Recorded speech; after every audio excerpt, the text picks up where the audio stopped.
Hey y'all, Happy New Year. It's time to clean your house. So I kind of vacuumed, but you see we have dogs and their hair's everywhere. And or fur, excuse you. Did I open this already? Did I?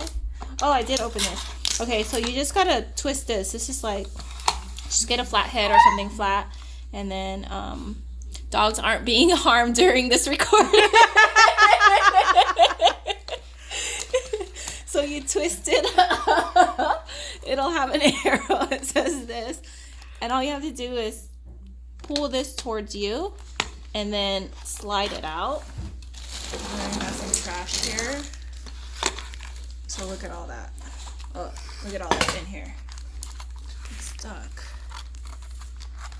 You just take that out. See that? When you have pets, this is what you have to go through. Bogus. And that's what I wanted to show you. So then when you put it back in, you just slip it through, close it, and then get your tool, whatever it is, and twist it back. It would help if I have a real tool, right? Anyways, you get the point. Just turn it back.